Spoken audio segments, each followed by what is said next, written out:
Hear ye, here comes the judge. It is the yogi judge, Judge Dawson, with another podcast to encourage you, inspire you, and educate you on how to live your absolute best life, and most importantly, how to live that life staying out of this legal system.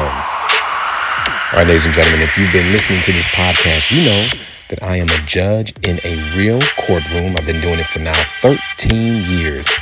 In addition to that, I am a yogi, a yoga instructor, a father, a husband. So I come to you with a wealth of knowledge on how to live your life legal matrix, problem free. So if you've been listening to the podcast, hopefully you've subscribed to it. You can subscribe on all of the platforms. You can follow me at Judge Dawson on all social media, and even go to my website, judgedawson.com, to get special information and products that are often free. So let's go on this journey together. Ladies and gentlemen, today I want to talk to you about something very interesting. I don't think I've ever framed it this way before, but sometimes I like to talk to you about the crazy that goes on in court. The crazy that goes on in a courtroom. Now, I told you I've been doing this for 13 years, so I've seen practically everything. Now, there's always something that shocks me, a new case, a new legal analysis, something that I need to think about. But for the most part, I've seen people at their best and people at their worst. But I've also seen just some crazy stuff go on in the courtroom. And let me give you an example. Recently, I had a guy in my courtroom charged with domestic violence. And we had several pretrials, meaning we've had many opportunities where this young man showed up to court to find out about his case, to maybe show interest in entering a plea, or to maintain that he's not guilty. And that's just how it goes. People often say, well, why does court take so long? Well, there are so many pretrials and so many proceedings that the court goes through before going to trial or before the juicy stuff that you normally see on TV. And it could get redundant for people to have to keep coming to court, but that's what they have to do. So this guy was coming to court, and it turns out on this particular date, he had already played a couple of games in regard to his attorney. He didn't want a public defender. He wanted a public defender. He was going to hire his own attorney. He changed his mind. But throughout all of these ups and downs, I never saw the alleged victim of the domestic violence, the woman. She never came to court for various reasons, stomach ache, children issues, work issues. And after a while, I started to realize that this is a standard domestic violence case where the woman or the victim, it could be a man, sometimes change their minds right in the middle of the case. Oh, I love this person. We have children. I don't want to see him go to jail. So many reasons why the victims change their mind. But ladies and gentlemen, that's where the court comes in, because I am not supposed to just willy-nilly let that happen. Because I know that in domestic violence, there is a level of manipulation that goes on behind the scenes.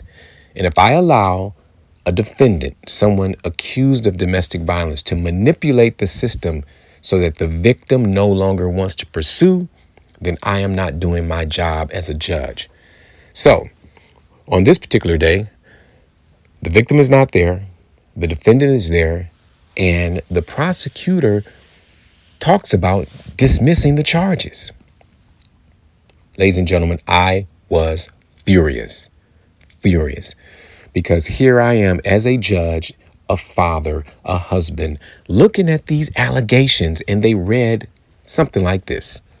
The man slapped the woman several times while driving the car, backhanded her, and then proceeded to push her out the car. Now, how do you drop a case with those types of allegations?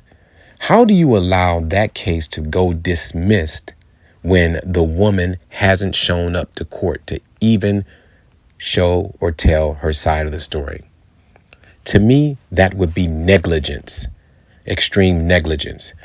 So I refused to allow that to happen. I said, nope, we're not dropping this case. I need to see this victim. Now, here's the crazy that happened in court.